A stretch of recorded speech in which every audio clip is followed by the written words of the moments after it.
the chat. Hey, what's going on, guys? Greg Helbeck here, and today is actually my first formal interview I'm ever doing. I got my friend Dave Brown. He's a very successful real estate investor, serial entrepreneur from the New York area, and I just want to hop on here today and have a conversation with Dave. We're going to discuss kind of what he's doing right now in business, his current business model, some lessons he's learned, the best ever deal he's done, the worst deal he's done. We're going to talk about some other stuff Dave has that is not real estate related that he's super passionate about, and I'm actually a very big believer in. And then we'll end with some closing words. So the goal is to have you guys get one or two golden nuggets out of these interviews that you guys can apply in your life and add some value. So without further ado, Dave, how are you doing today, my friend? Good, man. I'm excellent. How are you? Awesome. Well, it's good to see you, man. I know I'm, I guess a part-time New Yorker now, so we meet a lot digitally instead of physically now. It's pretty funny. Unfortunately, yes, but it's good to be on, and thanks for the invite. No problem, my friend. Well, that's why I still buy in our market, because I get a good excuse to come home every couple months and look at stuff. So awesome. Well, Dave, would you mind just kind of telling everyone just a high-level overview on your background and kind of where you're at now and kind of how you got started in business? Started in business. Sure. So again, as Greg mentioned, I'm from New York. I've been in the real estate business for close to 18 years now, and probably full-time as a real estate investor for 5 or 6 years as a full-time wholesaler. I was an agent for 13 years. I transferred to becoming an agent from the restaurant business, which I thought was my calling. But look how that turned out, right? Right. But I enjoyed that, flipping bottles and bartending and all that stuff. I miss it a little bit. It was fun. I think it kind of stalled me in terms of my life purpose. I think I was a little blinded in terms of what other opportunities were before me. And it wasn't really until my daughter was born or about to be born that I knew I had to make a shift. I didn't want to be doing late nights in the restaurant business anymore. Mm-hmm. Working weekends in the restaurant business, right? The restaurant business is very demanding.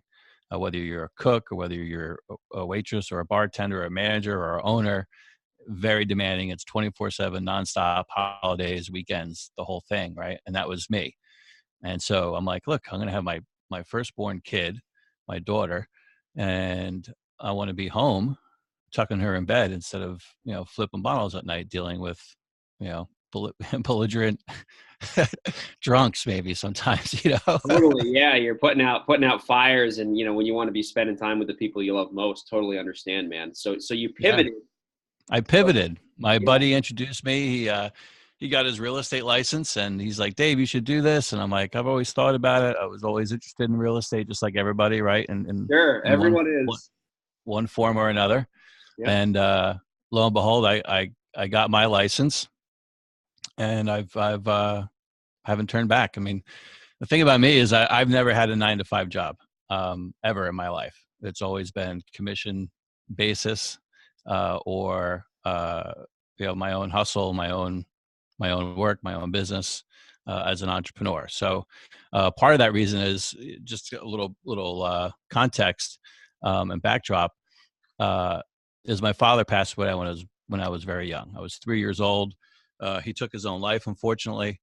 And so I never really had a father figure growing up. So the day that I was going to have my own kid, right? I have 2 kids now, a son and a daughter. It was that moment that I'm like, I'm never going to trade time for money. I'm going to give the kids the dad that I never had, right? There'd never be an excuse why I missed a basketball practice or a dance recital or a chorus. Never be any excuse for any of that. I would always have the opportunity and the flexibility to be there. And the only way I could create the kind of that time and flexibility was to own my own time, right? And the only way I could own my own time is to be an entrepreneur. And that's what I set out to do. And just, that's what I've been doing ever since.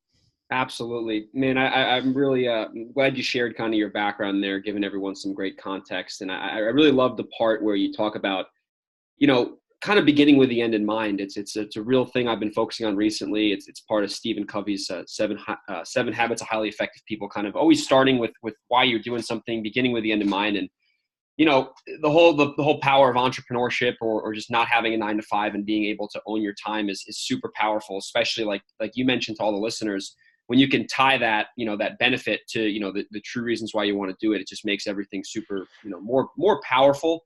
And, it makes you push through tough times. So thank you so much for sharing your background. Super, super. Yeah, Greg, you're absolutely right. I mean, anyone who's listening, you got to know what your why is, man. Yeah. And you really it's got to be defined, and it can't be really simple, because it's not simple. It's something that's deep within inside you. It should move you. Honestly, it should bring you to tears. And your why is going to propel you forward. But with your why, right? I mean, we all have our own why we're doing things. For me, I just disclose what that is, right? It's to be the father to my kids that I didn't have, and now I get to be a father to 4 other boys. With my fiance, Barbara, who she lost her husband in Iraq, and all her boys were under the age of 6. So it's weird how the universe kind of starts moving things in your direction based on your purpose and your why. But you also need a bigger impact, right? You need something that's going to propel you forward. So when you have something that's bigger than yourself, and you have your own why, I think those things can help you overcome any challenges in life. 2008, housing collapse came. I lost everything, making 6 figures in 2 different industries, in real estate and equipment financing. But who finances equipment, right? The housing industry, housing starts. So when the housing market collapsed, the financing business collapsed, and I literally went to zero. And before you know it, I was broke, I was bankrupt, I was going through foreclosure, I was going through divorce. But that didn't stop me, right? I didn't quit. I didn't go out and get a job. I picked myself back up, dusted myself off, and forged on. The only reason I did that was because I had that purpose, that why, right? The reason why I was doing what I was doing. Absolutely. Absolutely. I think you just nailed it on the head there, man. 08 happened. I was very young at the time, so really didn't know what was going on. Really, I guess, everyone was kind of getting impacted, but, right there, you built yourself a successful business, and you get, thrown basically back on the street again, just got beat up by the market. And you took your why that you described earlier, and just applied it with persistence, and obviously pulled yourself back up by your own bootstraps, and now you have a thriving operation. So I appreciate you sharing, the tough times too in '08 that you went through, being very transparent with everyone. So let's fast forward now, because you're a very successful entrepreneur. You're actually, disclaimer to all my listeners, this is my first ever mentor. I actually cold called him, and he decided to meet with me back when I think I was 20 at the time, or 19, or I was a young buck, but we can get more into that later. Yeah. Worst decision I ever made. Terrible decision. Yeah. He was like dreading that meeting, he's like, come on, hurry up here, kid. Anyway, so let's fast forward right now. What's kind of the high level? What's your business model? What's your volume like? And just kind of shed some listeners, shed some wisdom on some of the listeners here, how you're generating leads, how you're closing business, and kind of like your 80-20 on your investment business real quick for everyone. Yeah. So, for me, back to, again, my why, right? And why I'm doing this. Sure. For me, it was all about the flexibility of time. Right. And so I'm a lifestyle entrepreneur, and that's how I've built my business. So I decided to build a business around a lifestyle instead of a lifestyle around a business. And so being an entrepreneur allows me to do that, right? Flexibility of time, flexibility of location, low overhead, all those things. And so that's how I've built my real estate business. And I've done that just because I've naturally gravitated towards the internet and the power of the internet. And so my expertise, I guess, if you will, is generating motivated seller leads through the internet for my wholesaling business. So sellers find me online, basically, when they type in certain keyword phrases. And that business alone, after, look, when I first started, I was doing direct mail. I was doing the hustle, the bandit signs, the direct mail, like everyone else should when they're first getting started and they have no money, because you either have money or time to build this business. So if you're low on money, you need to put more time into it.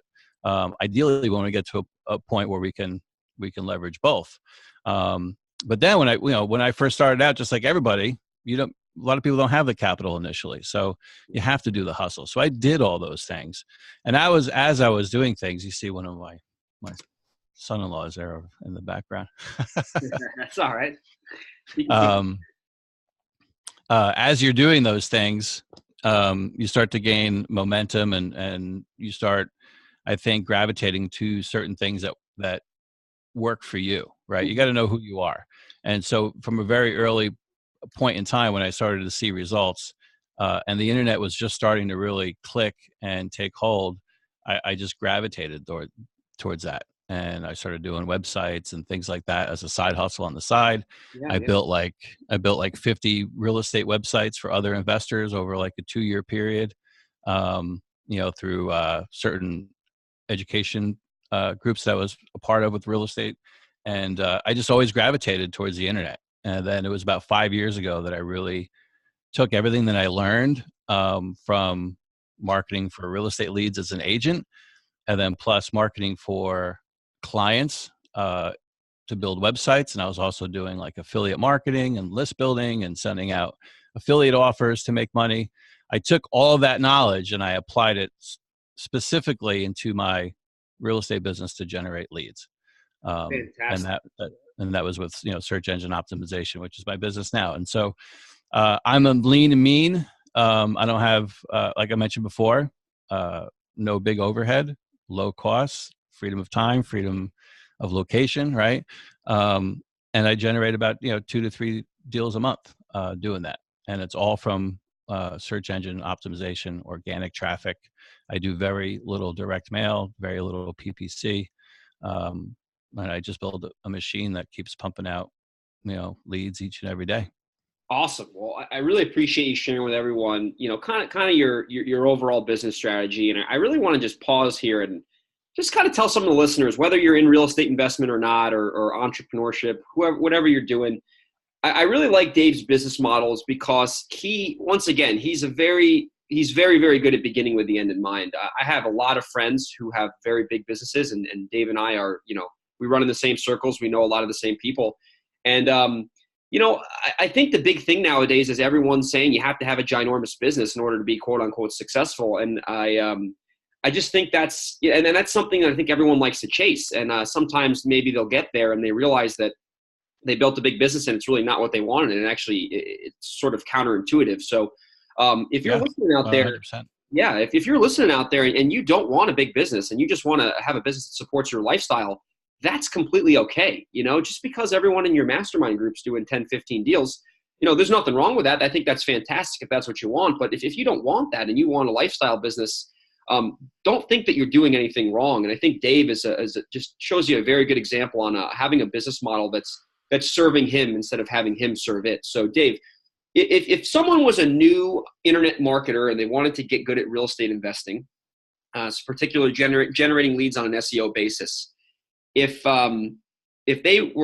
you had to give them one piece of advice, and that one piece of advice was, going to be the thing that would get them to success quicker and more effective, what would that one piece of advice be if they want to get good at generating internet leads? Become a student of marketing, not a student of real estate. Absolutely. So marketing is the lifeblood of every business, right? So, and I learned this from one of my mentors is, we're not in the real estate investing business. We're in the marketing business. 100%. Because if you can't generate leads, you have no deals, and no deals, you have no money. And you have no business. So you got to get good at generating leads. And if you want to do it online, then study everything about online marketing and applying what you learn to this business. If you have something else that you're passionate or a side hustle you want to do, apply it to that as well. And just become as Gary Vee would say, become a practitioner. Absolutely. I couldn't agree with you more, man. We are in the real estate business technically, but really we're in the advertising business and the sales business. So I have a scorecard in front of me here, and it's the daily KPIs that, my company has to hit. I'm a small operation too, so it's mostly me. And, my objective every day is to get at least 2 leads, and I'm pretty damn good at that. So that's something that I track, I measure, and leads, it's almost like in hockey, we had a saying, legs feed the wolf. Well, in real estate, leads ring the register. So if you're not getting leads, that's got to be your number one priority, spending all day in lead generation activities. And Dave, I appreciate you sharing that with everyone. So cool. Yeah, and So that would be the other tip, Greg, too, is a lot of people focus on leads, but they don't understand the reasoning of of generating those leads. yeah, Right. I mean, everyone is like, oh, I sent out, 2,500 letters and I got, 20 leads, but yeah, no deals. And so they look at it as an automatic fail, yeah, when that's not the case. Right now they have 20 leads to follow up with. yes, And that's why you market consistently, week in, week out, month in, month out, because those 20 leads go from 20 to 40 to 80, right, to 160 to 1,000 to 2,000. And those are all leads in your database that you will consistently follow up with. So marketing consistently for deals, for leads, right, you're going to, every now and then, you're going to get some low hanging fruit that's going to turn into something instantly.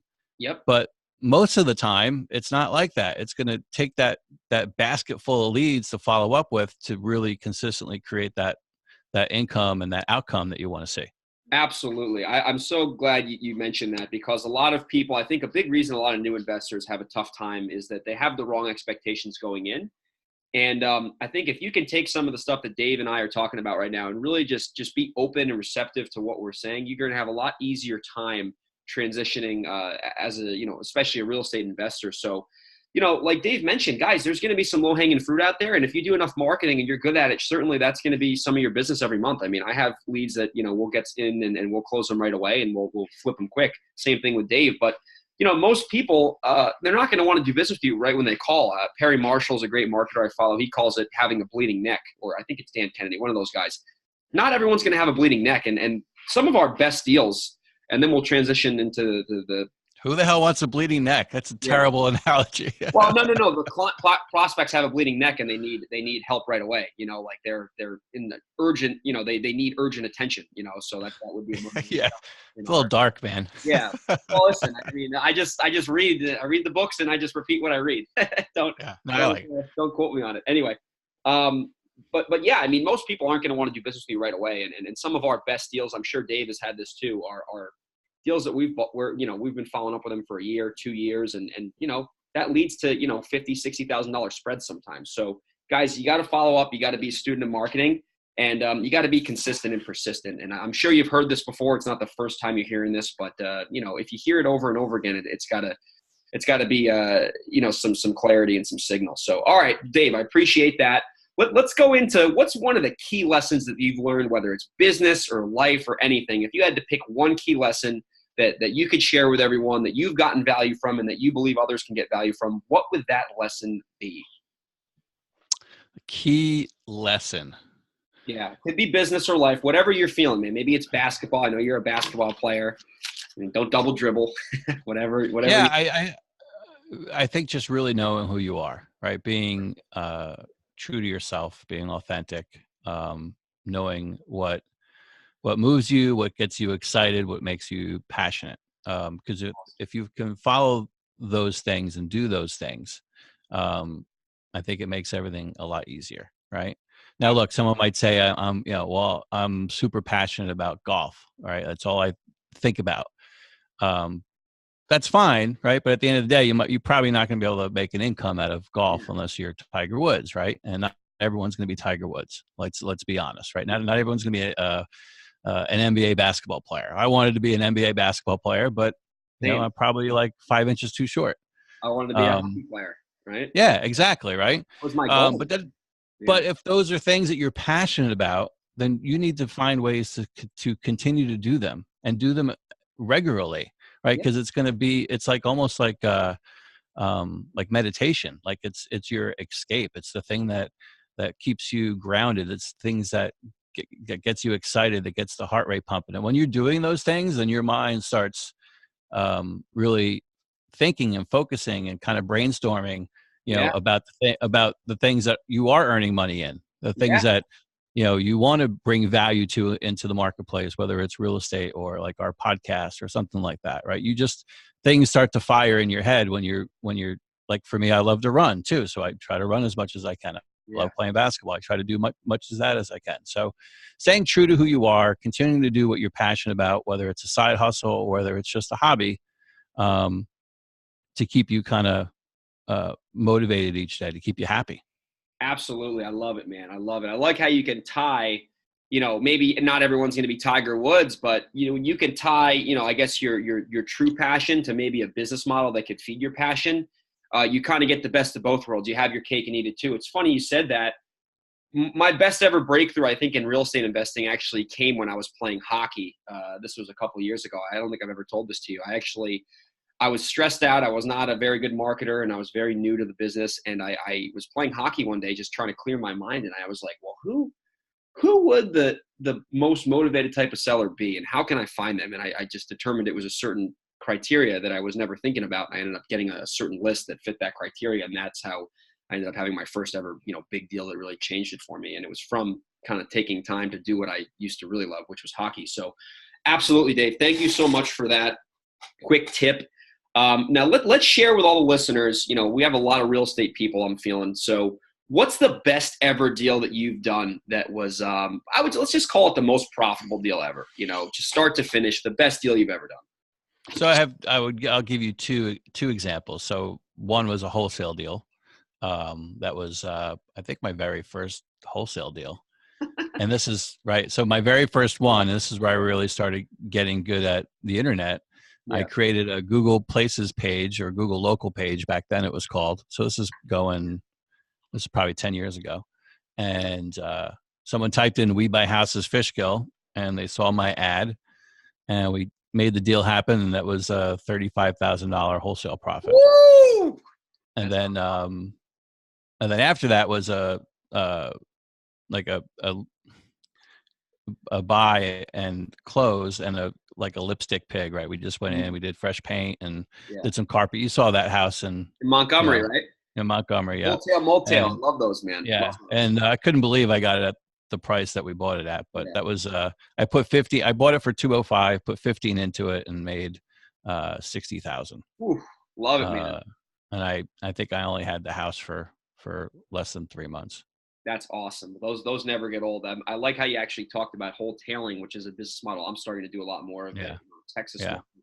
Just closing on these deals and trying to squeeze all the juice you can out of them, especially. And then you get the deals that you knew were fucking monster. Oh, excuse my French, but monster home run deals that you that if you handled a different way would have yielded big. And so one of those was like a $250,000 deal that I just missed this past year. I still made money on it, but not what I could have.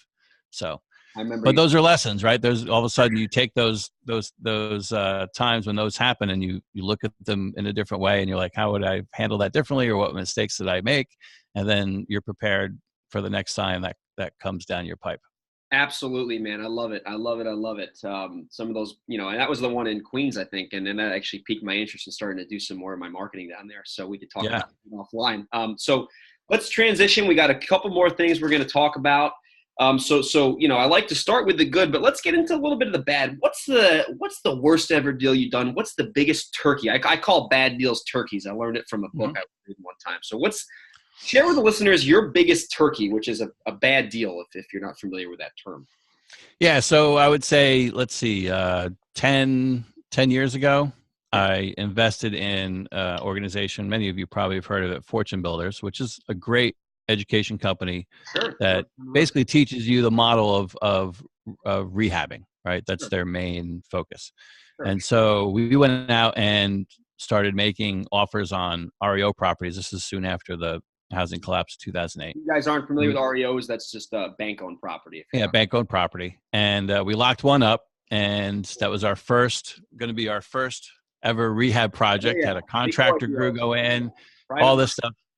Came out beautiful.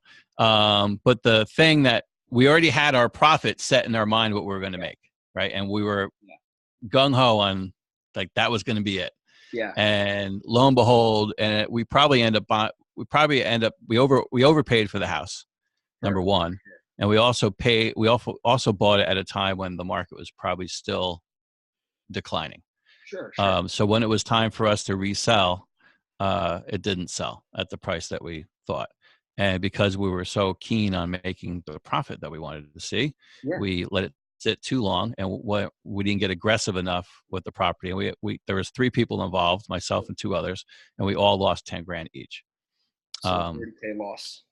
Yep, 30K loss. But again, another lesson, right? Since that deal 10 years ago, I've never lost money on a deal.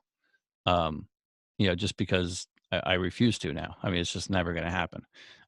And I never, I wouldn't say I never overpaid on a property, but I never overpaid in a spot where I won't take profit, right? Yeah. And that's, at the end of the day, the lesson from that was always take profit. And we could have taken profit on that deal. Might have only been 5 grand, but as soon as we recognized that we made an error or a few errors, we should have slashed that price and just gotten rid of it and cut our losses. And instead of being a 30 grand loss, it could have been a $5,000 profit. Absolutely. But so don't get greedy, right? Know your numbers and always take profit. Absolutely. I subscribe to that method 100%. I read in a book once and it's a pretty true fact. I've subscribed to it for a while. You can't go broke making a profit. So especially like you mentioned, you can't go broke. I mean, I do deal. I mean, we like to make 20, 30K a deal, wholesaling. And that was our goal last year.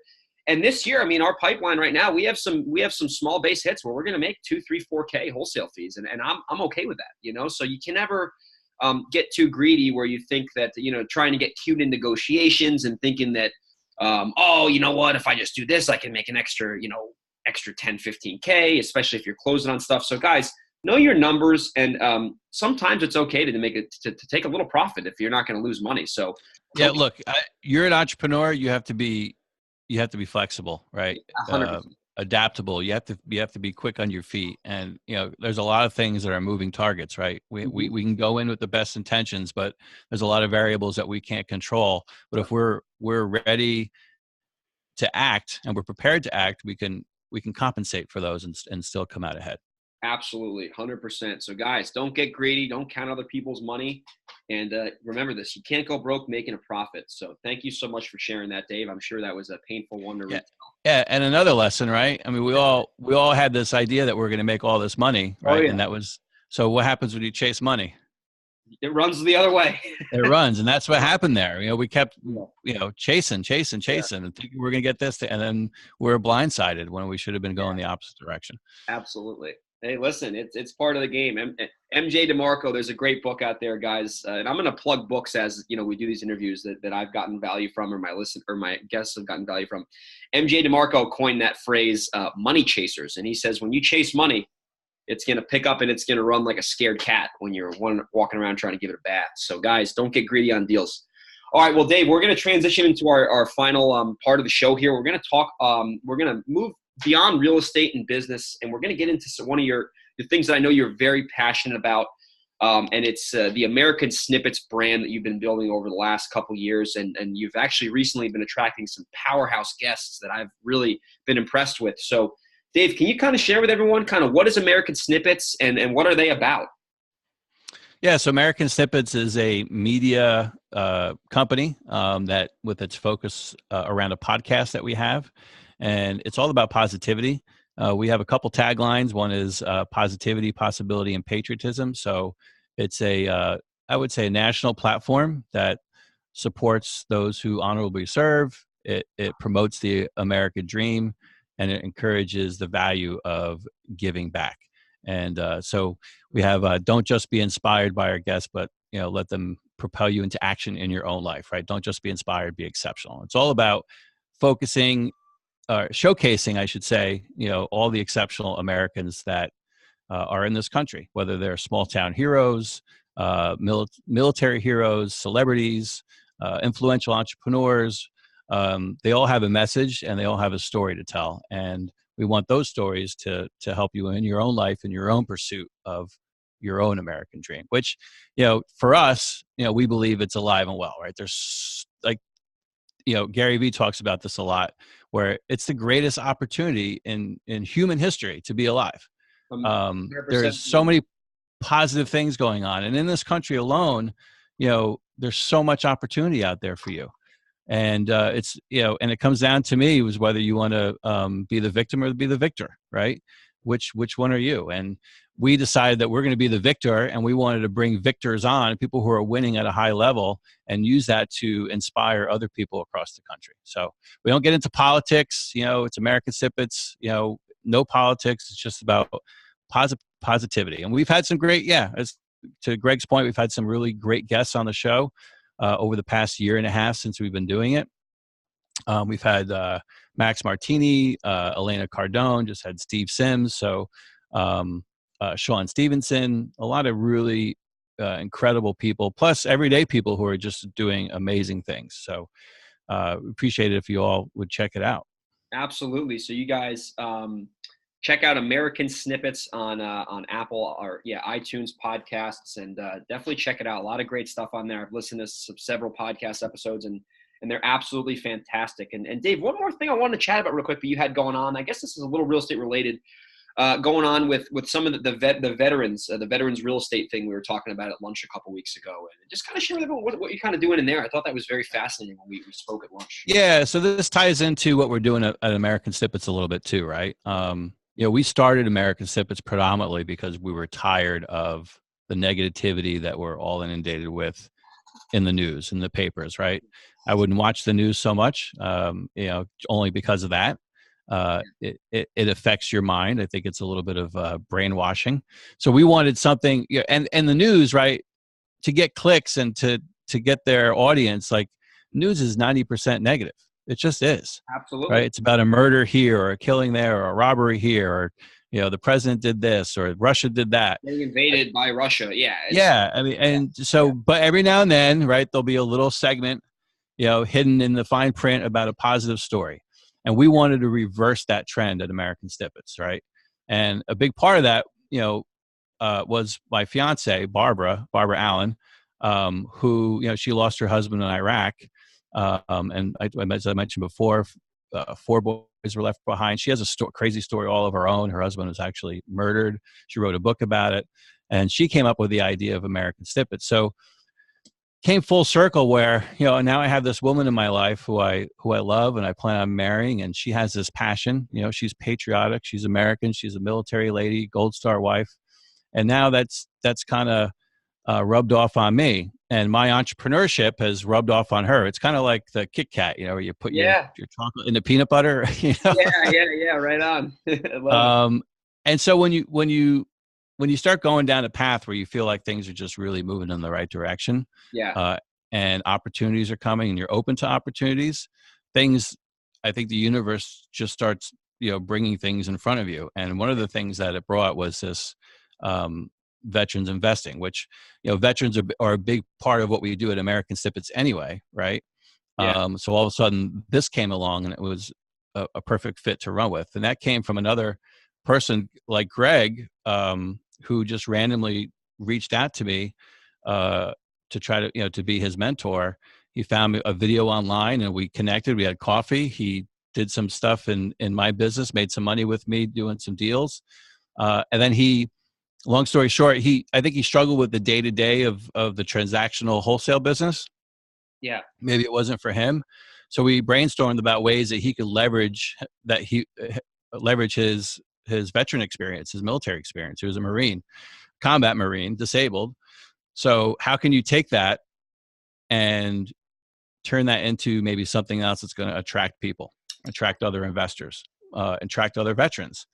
And so long story short, a few weeks later, after we had this brainstorming segment, he met this gentleman, I think in San Diego, named Dave.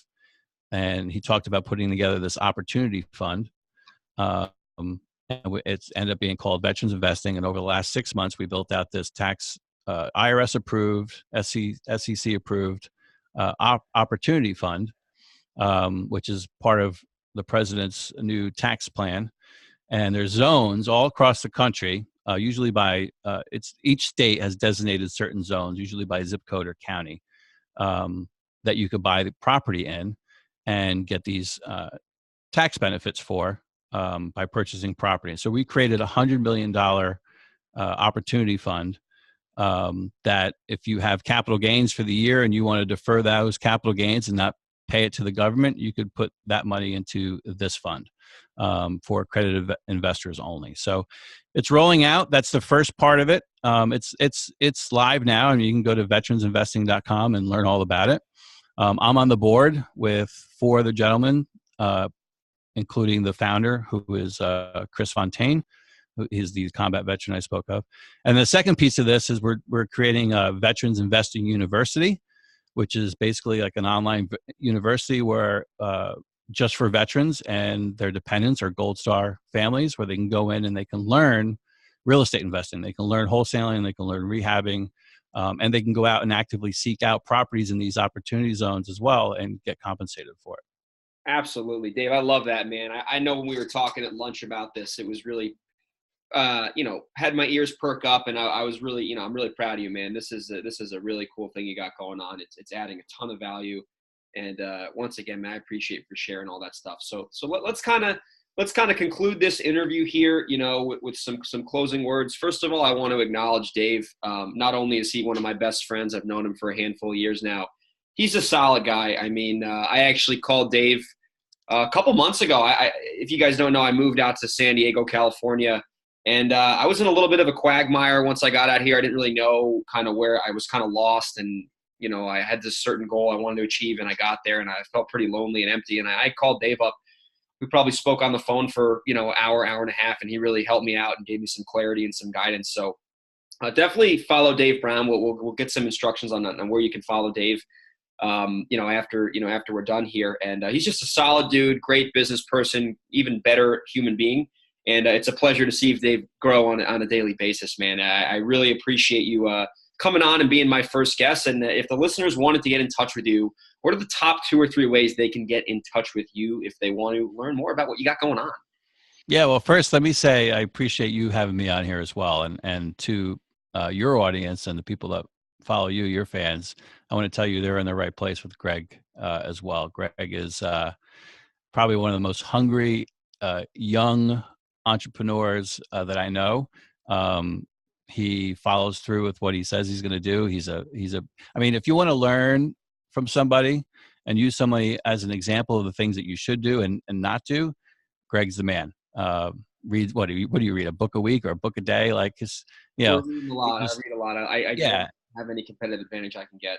Yeah, the dude understands the value of being a sponge, right? And meaning a sponge, that's what your brain is. And your brain can take in so much information if you're willing to go out there and do the work. And he is willing to do the work. And I tell you, just from his proof, of what he's done since I've known him, that it's possible, right? If you really roll up your sleeves, hustle, do the work, do whatever it takes, you'll see the success that Greg has seen. So follow him. He's a good dude. Again, not only a good business person at such a young age, but he has a great head on his shoulders, and he's even a better person. So thank you. Love being your friend, buddy, and love having you in my life. So appreciate Same it. here, brother. Right back at you, man. Right back at you. I can't wait to see you in New York, man. I'll make a trip soon. We got a bunch of houses we're doing. So how would someone get in touch with you, Dave? What would be the best way to get in touch with you? Then we'll let everyone go for the day. Yeah, so a couple ways. If you want to follow the podcast, just go to americansnippets.com. There's links to the podcast, which is on iTunes, Spotify, iHeartRadio. And then you can also go to davebrown.net. That's my personal website. You can follow me on Facebook, Instagram, Twitter at Dave Brown Live. That's probably all the best ways. Awesome. Well, Dave, once again, thank you for hopping on, being my first guest. I got a ton of value from today's conversation. Hope you have a fantastic day, man. And I will talk to you soon. All right, man. Appreciate it, brother. See ya. Hey, everyone. Thanks for listening. We'll talk to you on the next episode.